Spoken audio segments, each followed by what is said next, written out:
With the newer 1300 GS Adventure, the differences between the standard GS and the GSA become greater.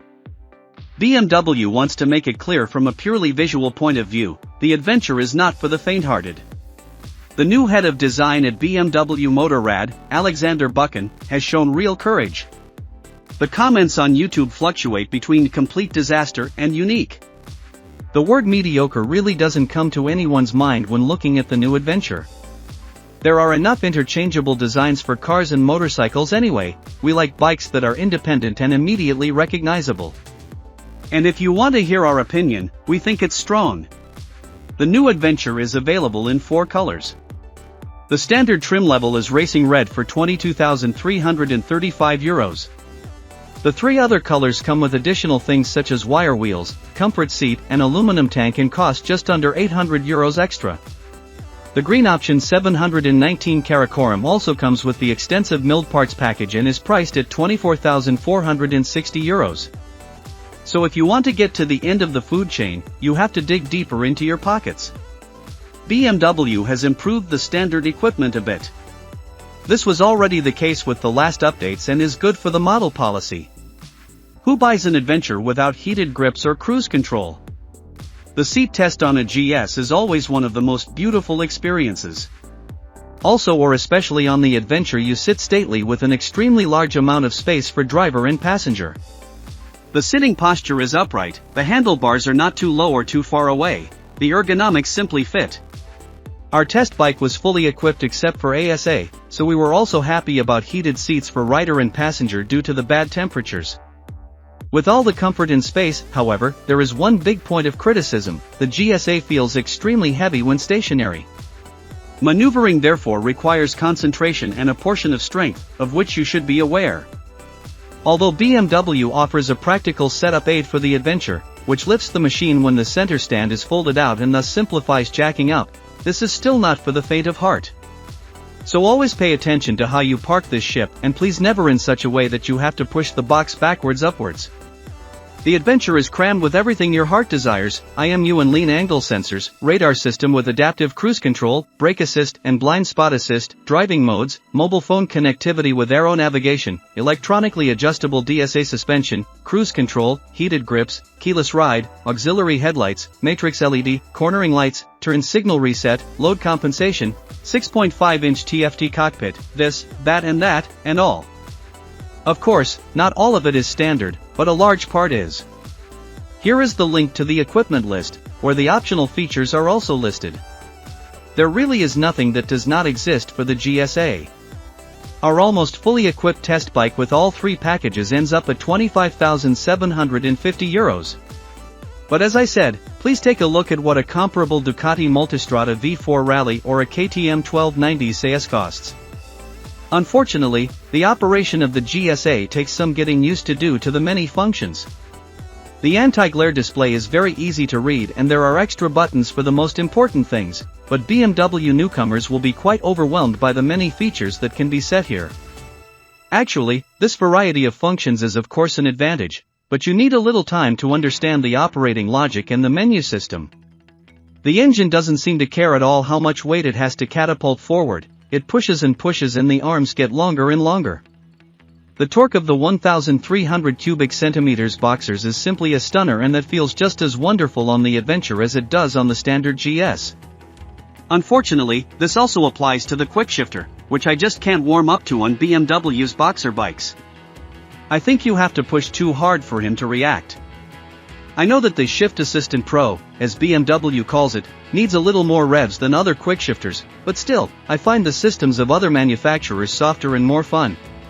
To be fair, Leonard thought the quickshifter was okay because he prefers it when you have to give a little impulse, and that's apparently how many other Boxer drivers see it. Another surprise besides the performance is how easily the Adventure goes around corners.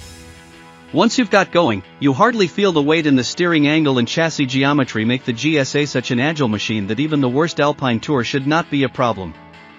Admittedly, you shouldn't drive around the nasty hairpin bends at the Stelvio Pass too slowly with luggage and pillion, but in general it's very amazing how agile you can move the Adventure. I don't want to have to drive into deep terrain, but easy terrain as well as gravel roads and company should not be a problem either. We didn't try this, but it can be seen in videos of other test drivers. Now a word about the windbreak. Excellent. Point.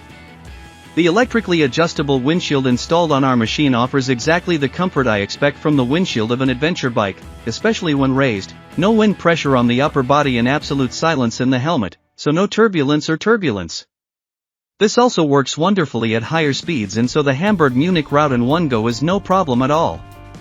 The brakes have earned further praise. They also work wonderfully, even if a little pressure is required during emergency braking, which may once again have to do with the weight. The rear brake also decelerates emphatically, and both brakes together bring the GSA to a stop wonderfully modulated and quickly. By the way, our test bike was equipped with adaptive vehicle height control.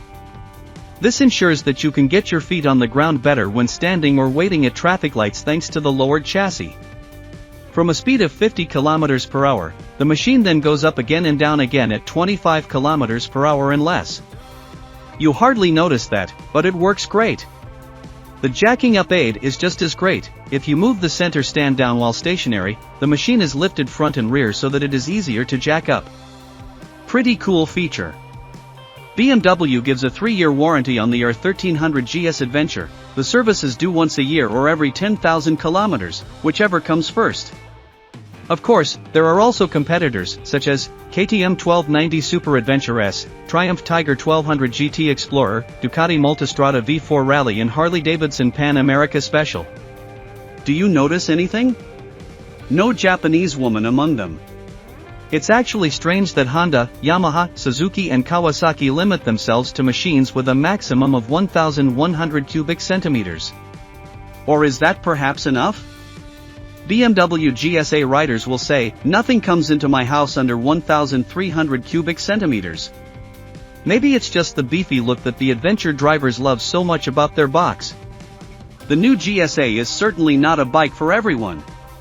It polarizes in terms of appearance, performance, price and weight. That's a good thing, we think, because there are already enough monotonous motorcycles. Beginners will certainly lie on their side after a few meters with this motorcycle, but seasoned bikers will find the ultimate ship for the really long tour here.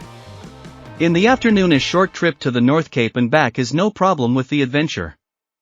And you don't have to refuel on the way either.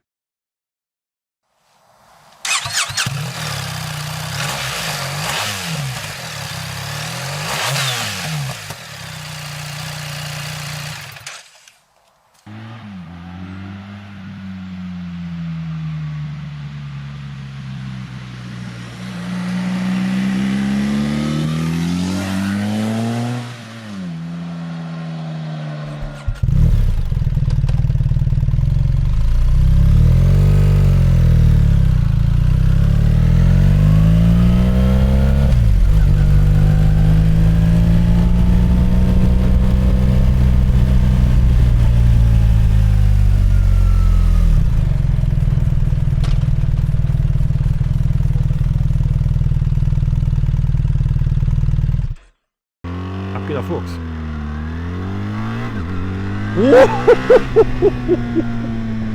Oh, was blickt denn da? Ab geht der Fuchs. Oh, Alter. Man wird wirklich so ein bisschen nach hinten gezogen. Man werden einem die Arme lang gemacht hier bei dem Ding.